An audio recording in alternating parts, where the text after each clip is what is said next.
Assalamualaikum warahmatullahi wabarakatuh. Nah, kali ini pada bab 4 kita memasuki materi teks negosiasi. Sebelum kita lanjut ke materi, perkenalkan, saya Khalila Nazila dan Rahma Cahaya. Kami akan memaparkan materi tentang teks negosiasi. Selamat disimak. Apa itu teks negosiasi? Negosiasi adalah suatu interaksi sosial yang terjadi antara dua individu atau lebih untuk mencapai kesepakatan di antara pihak-pihak yang memiliki kepentingan berbeda.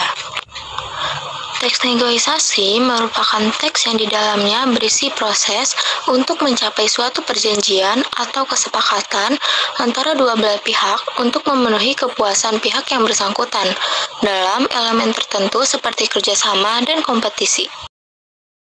Teks negosiasi memiliki tujuan yang akan dicapai, yaitu mencapai kesepakatan yang memiliki kesamaan persepsi, saling mengerti, persetujuan, mencapai penyelesaian atau jalan keluar dari masalah yang dihadapi bersama, dan mencapai kondisi saling menguntungkan dan tidak ada yang dirugikan, atau win-win solution.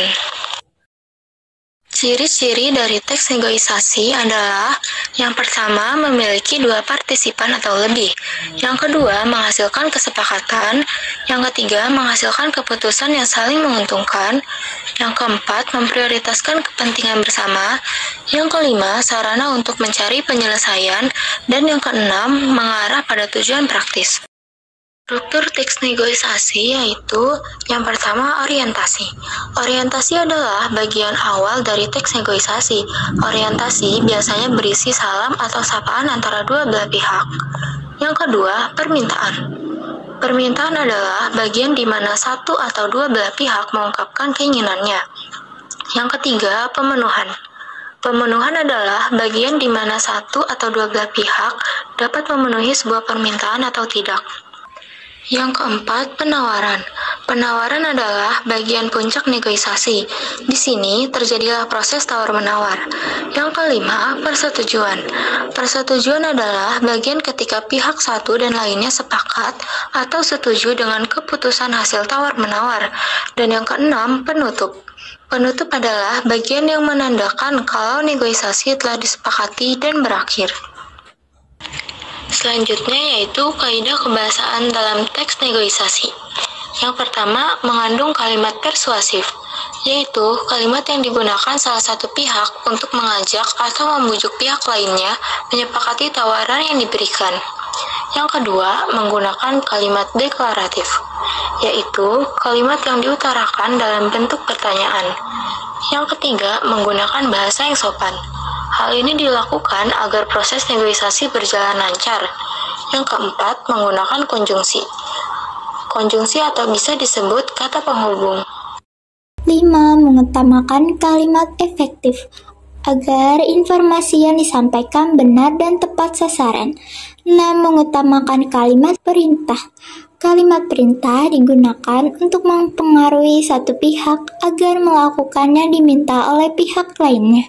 7. Menggunakan kata ganti atau pronomina seperti saya, kami, Anda, kalian, kita. 8. Berisi pasangan tuturan adalah dialog percakapan yang terjadi antara dua atau lebih. Berikut ini ada cara penulisan dan mempresentasikan teks negosiasi. 1. Menulis teks negosiasi berbentuk naratif. Teks negosiasi dapat disajikan dalam bentuk dialog atau narasi.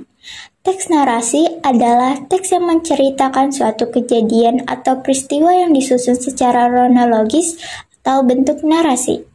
Seperti menentukan teks negosiasi bentuk dialog yang akan diubah, sudut pandang, menentukan latar, mengubah kalimat langsung menjadi kalimat tidak langsung. Selanjutnya ada cara mempresentasikan teks negosiasi. Untuk menampilkan presentasi negosiasi, ini dapat diperhatikan gestur yang tepat, efektif dalam presentasi, serta bahasa tubuh yang harus diperhatikan. Berikut langkah-langkah yang harus diperhatikan. A. Penampilan. Penampilan dan pakaian yang dikenakan menjadi impresi pertama audiens terhadap kita. B. Kontak mata. salah satu dasar bahasa tubuh. C. Ekspresi wajah menjadi penentu dari makna di balik pesan yang akan disampaikan. D. Gestur tangan berbicara dengan menggunakan gerakan tangan adalah cara untuk menunjukkan kegembiraan dan antusias. Berikut ini juga ada langkah-langkah penyusunan teks negosiasi. 1. Menentukan topik tema. 2. Menentukan pihak-pihak yang berkaitan. 3. Menentukan perbedaan kepentingan antara dua pihak. 4. Menentukan kesepakatan antara dua belah pihak. 5. Menyusun kerangka teks. 6. Mengembangkan kerangka menjadi teks utuh. Di sini juga ada bentuk-bentuk yang akan ditampilkan dari teks negosiasi. Sementara bentuk dari teks negosiasi tersebut ada beberapa macam yang ditampilkan, diantaranya dalam bentuk teks dialog, teks narasi, surat penawaran, surat permintaan, dan surat proposal. Nah, ini adalah contoh dari teks negosiasi. Selanjutnya, di akhir PPT ini ada kesimpulan dari teks negosiasi. Negosiasi adalah proses penting dalam mencapai kesepakatan yang saling menguntungkan antara dua pihak atau lebih. Dalam negosiasi, penting untuk memahami kebutuhan dan kepentingan masing-masing pihak, serta mencari solusi yang memuaskan semua pihak terlibat. Sekian PPT yang dapat kami sampaikan. Terima kasih perhatiannya. Wassalamualaikum warahmatullahi wabarakatuh.